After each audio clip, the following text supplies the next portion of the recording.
네, IT의 시인 이영수라는 유튜브 채널을 운영하고 있고요. HSL 파트너스 네, 대표이사를 맡고 있습니다. 일단 지금 가격 반등은 지금 수치로 확인이 되고 있고요. 그리고 이제 디램 같은 경우는 2분기, 빠르면 2분기, 늦어도 3분기에는 본격적으로 반등할 거라고 대다수가 예상을 했어요. 저 포함해서. 근데 이제 가장 걱정했던 게 낸드 플래시 쪽이었거든요. 낸드 플래시는 지금 플레이어들이 너무 많고, 그리고 이제 수요가 뭔가 뭐 올라올 만한 게 전혀 보이지 않는, 이제 보통 천수답이라고 하잖아요. 그런 상황이었거든요. 근데 작년 하반기부터, 작년 말부터 이제 공급업체들이 상황이 안 좋다 보니까 2차 감산을 했습니다. 그래서 2022년 하반기 이후로 또 감산을 했는데 이번에도 성공적이었던 것 같아요. 그래서 낸드 플래시 지금 반등 속도가 생각보다 빠르고, 그러면 이게 레거시 메모리의 반등 속도가 빨라짐으로 인해서 이제 삼성전자 같은 회사가 이쪽 커머디티 쪽 매출 비중이 높다 보니까 이익 추정치 상향이 지금 계속 이어지고 있습니다. 일단 이제 공급 측면에서는 감산이 제일 주요했다고 볼 수 있고요. 수요 측면에서는 중국의 이제 이구 환신이라는 정책인데요. 헌 제품을 새 제품으로 바꾸면 보조금을 주는 정책인데, 이번 이구 환신 정책이 과거하고 달랐던 점은 스마트폰, 태블릿 PC, 노트북 PC 같은 이런 디바이스를 교체하는데도 정책 보조금을 지원해 준 거거든요. 예전에는 뭐 자동차라든지 아니면 가전 같은 큰 이런 것들만 바꿀 때만 이제 지원해 줬는데, 이번에는 이제 이런 것들이 포함되니까 특히나 이제 춘절 기간 중에 중국 소비자들이 스마트폰 교체를 굉장히 많이 했어요. 근데 이제 작년 하반기부터 스마트폰 뭐 이런 쪽에 재고들이 굉장히 악성으로 지금 몰려 있었거든요. 근데 그게 쭉 이제 그 물량을 밀어내면서 재고에 대한 리스토킹 수요. 이제 완제품 업체들이 이제 그동안에 재고가 너무 많으니까 메모리를 안 샀잖아요. 그런데 이제는 메모리를 이제 재고가 어느 정도 많이 줄어들었으니까 다시 사야겠다. 뭐 이런 이제 흐름들이 나오다 보니까 이제 가격이 먼저 반응을 하는 거죠. 일단 어제 저녁에 삼성전자가 5% 가격 인상을 통보를 했고요. 그래서 이제 하이닉스도 조만간 올릴 수밖에 없을 것 같습니다. 그리고 이 관세 영향이 이제 본격화되잖아요. 이제 그런 것들이 점점 더 이제 가격에 반영이 될 것 같고, 근데 이제 중요한 거는 2분기까지는 충분히 반등할 것 같아요. 그래서 뭐 이익이나 이런 부분들이 좋아질 수 있는데, 이게 지속 가능성에 대해서는 조금 이제 엇갈리는 것 같습니다. 그래서 3분기에도 지속될 수 있냐, 여기에 대해서 이제 누구도 확신을 못하는 이유가, 아무래도 관세가 부과될 것을 예상해서 미리 재고를 땡겨서 구입한 업체들도 적지 않을 거라고 보고 있어요. 그리고 여기에 또 재고 가지고 트레이딩 수요들이 많이 붙었거든요. 그러니까 유통을 하는 회사들 입장에서는 반도체 가격이 이게 바닥 같다라고 하면 이제 필요 이상으로 많이 사놓는 거죠. 나중에 재고가 이게 가격이 오르면 평가 차익이 나기 때문에 이제 그런 식으로 트레이딩을 좀 합니다. 그래서 대표적인 회사가 대만의 파이슨이라는 회사가 있는데, 그 회사는 이제 컨트롤 IC, 낸드 쪽에 컨트롤 IC를 주로 이제 하는 회사인데, 이제 2022년에도 그런 식으로 해서 재미를 많이 봤어요. 가격이 바닥일 때 확 재고를 끌어모았다가 재미를 봤는데, 이번에도 또 파이슨이 나서서 막 재고를 모으니까 이제 다른 지켜보던 업체들도 가격이 오르나 보다 라고 해서 이제 좀 따라붙은 거죠. 네, 그런 것들이 좀 가격을 빨리 반등시킨 영향이 있습니다. 지금의 추세를 이게 이어질 거라고 이제 낙관할 수 없는 이유가 여기 있는 겁니다. 네. 그러니까 요즘에 다들 프로필 사진 바꾸는 게 다 트렌드잖아요. 요즘에 SNS 친구들 보면 다 지브리 스타일로 바꿔놨거든요. 그러니까 이것 때문에 지금 챗 GPT의 오픈 AI의 이제 그 GPU, 엔비디아 GPU가 10만 장이 더 필요해진다고 합니다. 그만큼 우리 입장에서는 뭐 별거 아닌 서비스라고 생각할 수 있잖아요. 그런데 이게 또 막 붐을 일으키면 이런 게 또 예상치 않게 킬러 어플리케이션이 될 수 있는 거죠. 그러니까 우리 예전에 생각해 보면 카카오톡 같은 것들도 보면 이게 뭐 아주 세상에 없던 게 나온 건 아니잖아요. 뭐 문자로 원래 하던 건데 그게 무료였고, 근데 대신에 이제 이모티콘 같은 것들을 빨리 좀 보내줄 수 있도록 이게 되다 보니까 처음에 뭐 이모티콘 이거 돈 주고 사는 거 저거 뭐하러 저렇게 사라고 했지만 그게 조단위 산업이 됐거든요. 그러니까 이제 똑같습니다. 지브리 같은 이런 트렌드들이, 이런 붐업들이 자 이번만 있고 다음에는 없을 거냐, 그게 아니라는 거죠. 또 뭔가 트렌디한 것들이 계속 나올 수 있고, 그러면 그게 AI 가속기 수요, 인프라 투자 수요를 계속해서 지속시킬 수 있는 요인이 될 수 있고, 이건 반도체 산업의 긍정적인 겁니다. 반도체라는 거는 사실 모든 그 어떤 디바이스의 기초 원자재잖아요.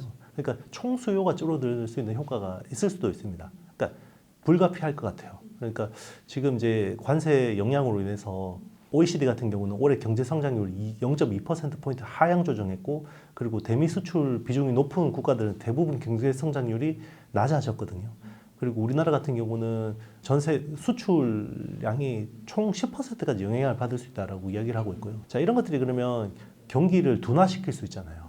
둔화시키게 되면 그럼 반도체 수요를 줄일 수가 있는 겁니다. 특히나 이제 B2B 같은 AI 쪽 수요는 기업들이 사기 때문에 뭐 관세 영향을 받는다고 해서 이런 것들이 바로 막 영향이 오고 이러진 않는데, 내구 소비재 같은 경우는 대표적으로 애플 같은 제품을 당장 20%, 25% 가격을 올리지 않으면 매출 총이익률이 뭐 거의 지금 8, 9%까지 쪼그라들 수 있다는 전망이 나오잖아요. 지금 트럼프가 부과한 관세대로 낸다 그러면 이제 소비자들이 내가 100만 원 주고 사던 거를 120만 원, 130만 원 주고 선뜻 살 수 있을까? 여기에 대해서 이제 그러면 좀 더 쓰자, 이런 사람들이 많아질 수 있는 거죠. 네, 뭐 그런 가능성도 없지는 않습니다. 일단 엔비디아가 중국향으로 그래도 연간 판매하는 게 한 170억 달러 정도 되거든요. 그리고 지금 H20 같은 칩들이 사실 적지 않은 규모예요. 금액 기준으로. 뭐 예전에 비해서 많이 줄어들었다고 하지만 여전히 큰 비중을 차지하고 있고, 그러면 이제 중국 쪽에서 만약에 엔비디아 칩을 팔지 못하게 된다 그러면 이제 HBM 수요에도 영향이 갈 것 같긴 한데, 근데 이제 지금 AI 쪽이 지금 딥시크 사태 이후로 중국 쪽에서 워낙 지금 탄력이 붙은 상황이잖아요. 제가 보기에는 밀수를 해서라도 어떻게든 살 것 같아요. 그래서 제가 보기에는 이제 어떤 시장에 미치는 어떤 심리적으로는 우려가 있을 수 있지만 실제 펀더멘털로 그게 영향이 있을까? 저긴 그렇게 큰 영향은 없을 것 같아요. 갈등 자체가 뭐 이 수요에 긍정적인 건 아니지만 대체 불가능한 거죠. 그러니까 중국 업체들 입장에서도 일단은 AI 모델을 개발해야 되는 상황이고, 딥시크가 이제 오픈소스로 풀리고 나서부터 지금 굉장히 많은 개발이 지금 수요가 나타나고 있는 상황이거든요. 뭐 그런데 엔비디아 칩을 못 구한다 그러면 어떻게든 구해서 하는 게 이제 기업들의 그 입장인 거니까 주가적으로는 충분히 그럴 수 있을 것 같아요. 네, 아무래도 이제 그 심리적으로 즉각적으로 영향을 받기 때문에 반도체 섹터 주가들은 영향을 받을 수 있을 것 같은데, 사실 메모리 반도체라는 게 딱 공급이 제한적이잖아요. 세 개 업체밖에 없잖아요. 그러면 한국이나 SK하이닉스, 그 삼성전자나 SK하이닉스가 만약에 관세 영향 때문에 수출에 타격이 있다 그러면 마이크론이 그쪽을 대체를 해야 되잖아요. 근데 마이크론 공장이 대부분 해외에 있습니다. 대만이나 일본이나. 그러니까 똑같은 입장인 거예요. 그렇기 때문에 어쨌든 관세를 올리면 그냥 가격 전가해서 팔리게 되는 거고, 대신에 이제 총 수요는 줄어들 수 있죠. 원래는 100이라는 수요가 있었다 그러면 이제 가격이 너무 오르니까 그냥 이제 수요가 좀 줄어드는 그런 효과는 있습니다. 제가 보기에 그렇게 디테일하게 생각하고 관세를 매기는 것 같지는 않거든요. 이게 지금 트럼프의 관세를 시장에서 겁을 내는 게, 저 사람이 뭔가 막 엄청나게 뭔가 수학적으로 모델을 돌리고 계산해서 저런 게 아니라 그냥 근거 없이 막 저렇게 이야기한다는 거죠. 미국 수출품에 대해서 우리나라 관세 50%를 매기고 있다라고 주장을 하잖아요. 근거가 없어요. 우리나라는 미국산 제품에 대해서 관세율이 0.79%밖에 안 되거든요. 근데 이제 저렇게 이제 본인이 믿으면 그대로 그냥 하는 사람이기 때문에 그게 이제 위험한 거죠. 그러니까 뭔가 이번에도 보면 한국에 대한 수출 관세 부과율이 25%라고 차트에는 나왔는데 26%라고 정정하잖아요. 그것만 봐도 뭔가 저걸 정교하게 계산하고 그런 게 아니라 그냥 무작위로 그냥 때리는 거기 때문에 이제 그게 공포스러운 거죠. 그동안에는 그래도 트럼프가 뭔가 통제하에서 그래도 저런 행동을 한다라고 이제 생각을 한 건데, 그것도 의도했다 그러면 정말 천재인 거. 보면 굉장히 허술하고, 그리고 이제 저 사람이 저게 결국은 경제에 엄청나게 영향, 경기 침체나 스태그플레이션까지 건드릴 수 있다라는 걸 알고 있을까라는 이제 걱정이 들기 시작한 거죠. 그리고 경제학자들이 지금 다 경고를 하고 있잖아요. 근데 이제 트럼프 행정부에서는 경제학자 출신들이 거의 없고요. 그거를 실무자들한테 이야기를 해도 그게 트럼프 대통령한테 직접적으로 이야기를 해서 설득이 안 되면 효과가 없다라는 거잖아요. 그게 문제인 겁니다. 네. 후보 시절에 이제 캠프에서 그런 이야기들이 슬슬 나오기 시작했어요. 그래서 우리 기업들은 그래, 일부는 못 받을 수도 있겠다라고 이제 좀 생각하고 있었는데요. 이렇게 백지화까지 생각을 안 하는 부분인데, 아예 못 받을 가능성도 배제는 못할 것 같아요. 네, 지금 하는 거 보면, 네. 아예 못 받을 가능성도 배제할 수는 없는데, 그럼 우리는 어떻게 해야 되냐? 그럼 그거 못 받으면 다른 걸 뭘 받아내야죠. 네. 협상을 해야 됩니다. 그래서 만약에 보조금을 못 받겠다 그러면 그러면 감세를 통해서 우리가 뭐 이런 거에 대해서 세제 혜택을 받아내든지 그런 식으로 이제 협상을 해야죠. 그러니까 이제 사실 지금 트럼프 칩스법 보조금을 못 받는다고 해서 그게 세상 뭐 주가나 이런 데 영향을 줄 것 같지는 않습니다. 어느 정도 예상이 됐기 때문에 제일 열심히 투자한 게 사실 우리보다는 TSMC잖아요. TSMC는 열심히 투자하는 대로 했는데도 관세 34% 맞았거든요. 네, 그러니까 우리가 상대적으로 좀 덜 나은 편이긴 한데 그럼에도 불구하고 이제 이런 것들은 사실 기업이 트럼프한테 이거 왜 보조금 안 줘요? 이렇게 협상하기가 쉽지 않거든요. 그러니까 뭔가 국가 간의 협상을 통해서 외교적인 노력이 필요합니다. 근데 이제 오히려 엔비디아 같은 회사들은 대체제가 없잖아요. 그러면 어떻게든 가격 정가가 돼요. 근데 애매한 회사들 있잖아요. 사실 저는 애플 같은 회사들이 더 겁날 거라고 생각해요.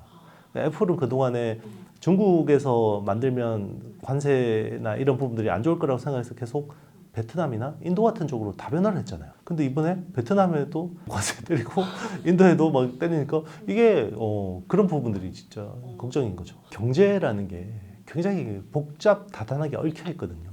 그러니까 이제 우리는 이게 관세 그냥 다 두들겨 맞으면 여기서 해결되겠지라고 하지만 경제라는 건 그 뒤에 몇 달 뒤에 영향이 나타나게 돼 있거든요. 그리고 이게 전 세계 교육 규모를 크게 줄일 수 있어요. 지금 관세 전쟁이. 그리고 지금 걱정하는 부분이 트럼프가 이제 관세를 부과하니까 베트남이나 인도 같은 경우에는 그동안에 이제 미국에 부과하던 관세들을 막 줄이면서 협상을 하려는 우리나라도 그렇죠. 뭐 미국이 뭔가 이런 액션을 하면 협상을 하려고 그냥 약간 그 좀 들어주려고 하는 측면이 있는데 그냥 정면 대결하려는 나라들도 있거든요. 유럽하고 캐나다 같은 경우는 지금 똑같이 보복 관세를 하겠다. 그러면 이게 점점 더 서로 관세율을 보복을 부르다 보면 이게 정말 일이 커질 수가 있거든요. 이제 그런 부분들이 불확실성으로 남아있다고 볼 수 있는 거고 그럼에도 불구하고 뭐 그러면 반도체만 놓고 봤을 때는 일단 레거시 쪽이 빠르게 이제 턴어라운드 되는 거는 기정사실인 거고 그리고 이제 AI 쪽에 대한 투자는 지속되고 있다. 그래서 이제 이게 사실 트럼프 관세 같이 이런 외부적인 변수가 아니었다 그러면 충분히 좀 반등을 모색해 볼 수 있는 자리였는데 이제 이 호재와 악재가 막 지금 섞여서 굉장히 혼란스러운 상황인 거죠. 매크로가 만약에 지금 트럼프가 이야기하는 대로 이게 시행된다. 만약에 지금 이야기한 대로 그러면 산업이 아무리 좋아져도 매크로한테 짓눌릴 수밖에 없는 건데요.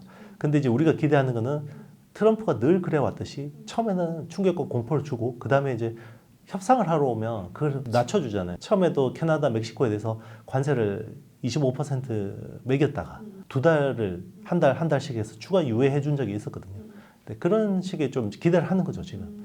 설마 저걸 저대로 하려고 발표했겠냐라는 거죠. 그러면 이제 미국이 제일 타격을 볼 텐데. 그러니까 이제 협상을 할 거다. 그러면 그 협상을 통해서 또 이게 낮춰지면 또 심리적으로는 급반등 또 급반전할 가능성도 있는 거죠. 일단 뭐 지금 어떤 4월 중에 이런 관세에 대한 리스크들이 충분히 해결된다 그러면 또 지금보다는 15에서 20% 정도 업사이드는 2분기 중에도 충분히 반등이 나올 수 있지 않을까 생각하고요. 그게 이제 그러면 지속되려면 수요에서 뭔가 보여줘야 되는데 그 수요는 결국 경기에 영향을 받을 수밖에 없다.